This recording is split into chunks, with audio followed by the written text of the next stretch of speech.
Hey guys, and welcome back to another episode of Earthen's Den. And in this episode, I'm just going to be sharing a little bit about myself. So I'm going to be titling this episode Truths About the Author, or About the Author, Meeting the Author, something in that realm. And I just want to start off by saying I remember, being young, and I don't think I always knew what the dream was. I knew that I was multi-talented. I knew that, I had a light within me. You know what I mean? I noticed it very early on. I noticed how people would be when they were around me because I was very shy growing up. So I was very observant, of that. And so I was aware of the light within me. It wasn't until I got a little bit older that I started to, dibble and dabble in my gifts. And what I know now, is I realized that I really always wanted a very simple life. I thought about the things that I once desired and why I desired them. And I think deep down inside, I always knew, I always knew why I had the desires that I had. And, as I get older and I'm able to kind of like discern those desires, I realize that though I'm multi-talented and though I love being, in my creative spaces and I'm always creating, I always just wanted, I think what I'm saying is, I always knew what mattered to me, and I always knew that it was the simplest things, and I used to want this grand life. I actually used to want to be famous, and I realized that really stemmed from not being seen, and I was like, I just want to be the biggest, the baddest, tycoon, you know what I mean? And that's fair. I knew that I had the potential to do it and I knew that I could do it. You know what I mean? Because I knew how talented I was. And I really didn't underestimate myself in regards to anything that I wanted to do because, growing up in isolation, I guess you could say, looking back on it, it really was such a strengthening and just like beautiful experience, because I really was cultivated in my own individuality. So I knew that whatever I wanted to do, I could do it, so I knew if I wanted to be a tycoon, I was going to be a tycoon, and as I got older, I'm always in these spaces where it's not really sullen, but it's so subtle, and there's just such a great peace that comes from knowing that you can do certain things, but staying in purpose, I guess you could say. I felt like for myself, I used to think that in order for me to feel like I mattered, in order for me to feel like I had a purpose or like I was significant, I had to do something big. I had to be something big. I had to go somewhere and do something and pursue something, and it's crazy because I feel like with me only being 23 years old, I don't really know how I'm able to recognize that and identify that so early on. But yeah, and so I never really felt like I mattered. I think growing up, just the way I grew up, my childhood and those things like that, I didn't feel like I mattered. I didn't feel like, anything I did matter, anything I said mattered, so I didn't really talk much, which is crazy because, anybody who knows me know that I spoke, but not really. And even still, when it comes to my podcast, I love it, because it's just a space with just me. Sometimes I feel like when you go out with certain people, it's just the level of conversation. I think it's like that inner work, that deeper understanding of yourself and just the overall deeper connection to you. And it's a conversation that so many people can't really have. And like, they're not really ready to tap into that. So, I respect that. So a lot of times it's like when I get on this podcast, I love it because I get to share my thoughts. And, when I see people tuning into this podcast, I'm like, okay, cool. I am actually having the conversations that I always wanted to have. I always wanted a deeper connection with the person. I didn't have that. And so to me, that's what mattered the most. Connection.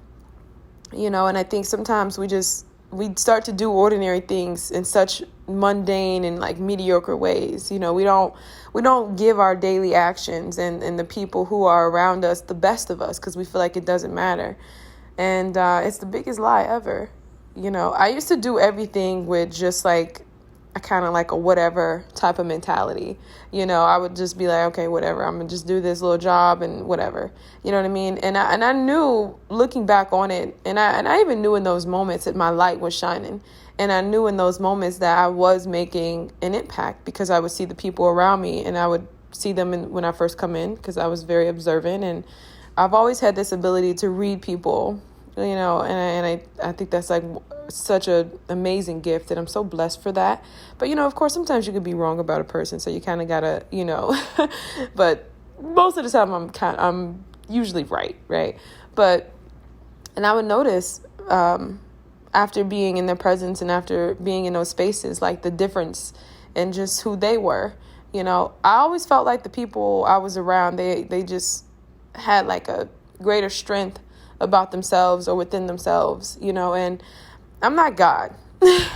I'm not God. I'm not any of those things. I'm human. I'm spirit, but I couldn't underestimate that, and I would notice it and I would be like, wow, that's so crazy, And when I was younger, it was very ego-based, of course. I was like, you know what?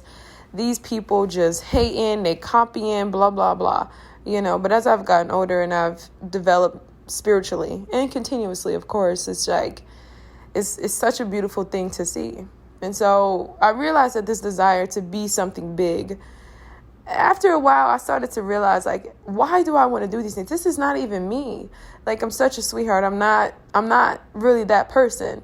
And I realized that it really stemmed from me wanting to make my dad proud. My dad was crazy talented, like super smart, super rigid, but he had such a great heart, and he has a great heart. I mean, he's still alive, thank God. I'm not going to talk about him in the past tense, but, great heart, multi-talented, and his thing was always to give us exposure.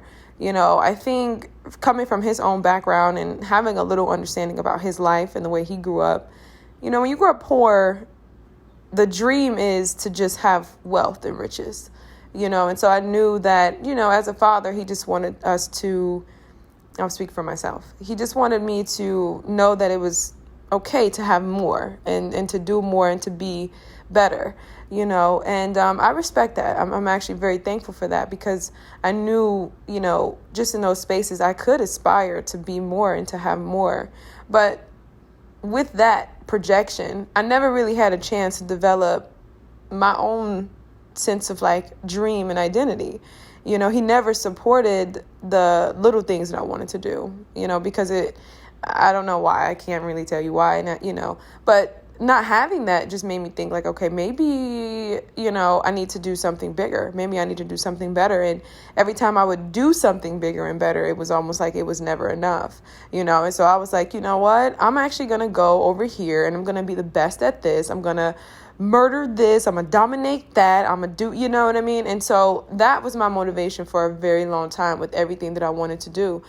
And I got to a point in my life where I knew the end goal of this. And I can't really say how I knew. I don't know if it was just revelation or I don't know. But I just felt like the way I was going, I just knew that it was not going to end in what I really wanted for my life, And so I think a lot of times we talk about generational curses. It's like we keep things secret. We conceal so many things and we don't recognize just how we are playing such a major role in the next generation. And we don't recognize how our roles, in today's lives, in the lives of our nieces, in the lives of the younger generation, in the lives of our coworkers, the peoples we show up for, how it makes such a huge difference. Have you ever met a older person who's come into your life and has instilled something in you, has, inspired you in some kind of way? You know what I mean? And it changed your life forever. I don't think we recognize that role. I think about my grandmother. She didn't really do much, like of anything. I know she had a few regrets, but the difference that she has made in my life is just, I wouldn't be the person I am today. Growing up, I talk about it in my book Season. My mom, she endured a lot. She really did. And so when I see my grandmother, I kind of gravitated towards my grandmother. She taught me that I could be strong and, the alternative of what my mom was going through. You know what I mean? She taught me that there was an alternative and that you can do this, by yourself and you will be okay. You know what I mean? And you won't have to endure so much or go through so much at the hands of another person. I didn't recognize that very early on. I still felt like, okay, maybe, I don't know. Right? I don't know. But what I realized in that space, like, I had to move you guys because this freaking, I don't know if they're out there cutting grass. There is no grass in the garden, so I really don't know what they're doing. They're probably cutting trees. So selfish. But anyways, I realized that, and so that shaped me in a different kind of way. You know what I mean? And so I gravitated towards her. And so what I'm saying is, she felt like she had regrets in her life. There were things that she wanted to do, and I think so often we kind of sit in a space where we have like regrets in regards to the decisions that we made. And, I think there's some truth to that, right? Because I think that everybody has a dream, everybody has a vision and a purpose and things that they want to do, things that they're passionate about. But I don't think we really take time to really recognize what really matters in life until it's like so far gone.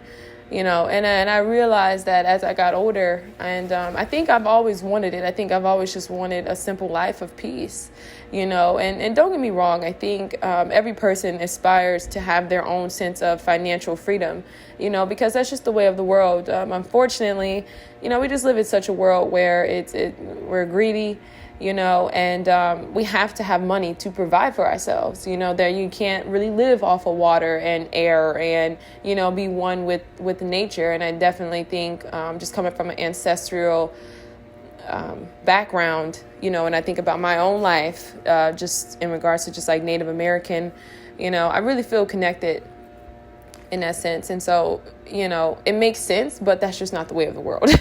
You know what I mean? That's not what it is like. And so, I'm sure that we all aspire for that. We all aspire to have our own sense of financial freedom. And so we do what we have to do. But yeah, I definitely think that's all I wanted. I just, very simple life, a life that was meaningful.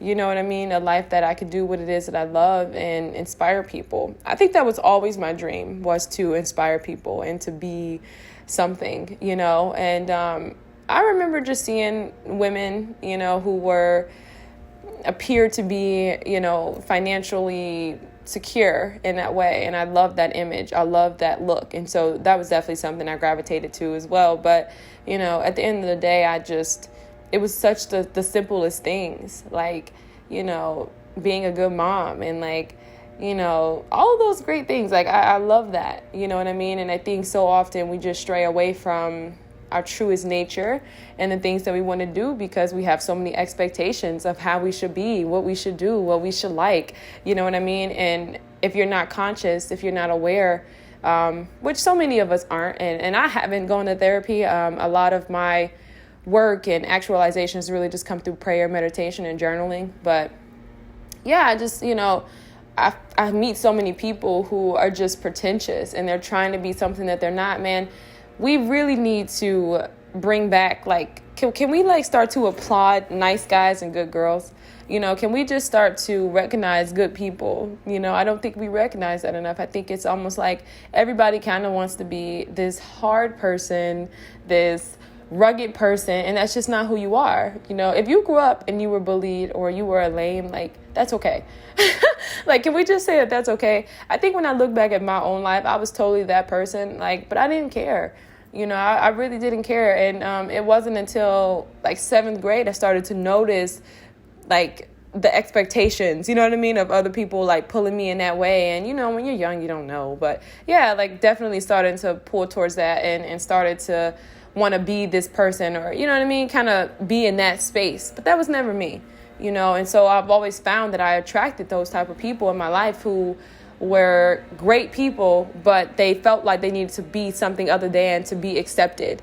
You know what I mean? And so it was deep. It was deep, and it really was the biggest disconnect in so many of my relationships because they wanted to go off and be that and pursue that. They didn't feel validated in just their own truth. So yeah, that's just a little bit about me and my book seasons. I just kind of wanted to make this podcast because there was a lot I was thinking about today. And, a lot of people say, you guys, I'm actually going to go ahead and wrap up this podcast because, this, I don't know what they're outside doing, but it's just driving me crazy. And I'm so sorry. I was totally vibing with you guys and like vibing on this podcast. But anyways, It's a lot of people who say, you're responsible for your own healing and all those things. And it's so true. It's all valid. But don't ever feel bad or feel shamed or feel weak or whatever for speaking your truth. That's where your strength lies. I'm so sick and tired of people walking around like they have it all together when they're a hot mess. It's nothing wrong with being a hot mess. Like, everybody's a hot mess in their own way. But if you really want to come through that mess, you're going to have to go through that mess, and I just feel like so many people much rather not talk about it, and they want to sleep it under the rug. And, don't get me wrong, I'm never in a space, like, I'm never promoting that we just sit in a space of depression and we always talking about our traumas and we're, you know what I mean? No. But I do believe that you got to be real with what you've been through, because it's that right there that's going to really shape and mold you into the person that you are. You know what I mean? The person that you're meant to become. And I just don't realize that.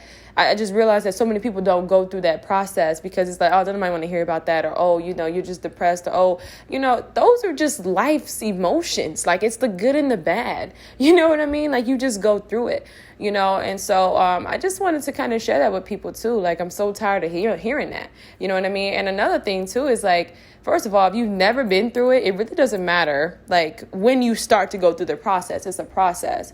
Another thing, too, if you're in your early 20s and you're recognizing these things about yourself, that is totally normal. It's 18 years of things that you've dealt with, and even continuously. You know what I mean? So don't ever feel like it's a story that you're always playing. Like, you have to sit in a space and recognize it. And here's the thing about it. It's like, once you recognize it, then you can kind of turn it around and you use it for your advantage and your benefit. And you have clarity and a true sense of direction and a sense of self. You know what I mean? It's empowering. It's liberating. It's not something that you just wallow in. You know what I mean? But you got to go through it to really get a better understanding of what it is. And I just think that that's where so many people go wrong and so many people stray away from, because it's not cool. It's not cool to be in that space where you, like, understanding yourself. And so many people don't want to understand themselves because there's a huge grievance process in regards to that, because, what you're grieving, and I talk about this in my book, is like ego death. You're grieving who you thought you were. That is so painful. Do you know what it, like, I can't even describe it. I mean, I wrote about it a little bit, but it's painful. I just, like, it's so painful, because it's who you thought you were. And with that comes with so much loss. You know what I mean? So that was just a little bit about me and my book Seasons, and I hope everybody has a great day. And thank you guys so much for tuning into this podcast. I'm going to leave you guys with your thoughts. If you read the book, I appreciate you guys so much, but that's just kind of like to give you guys an understanding of the book, of the author, me, Jalen Leslie, and that's a wrap.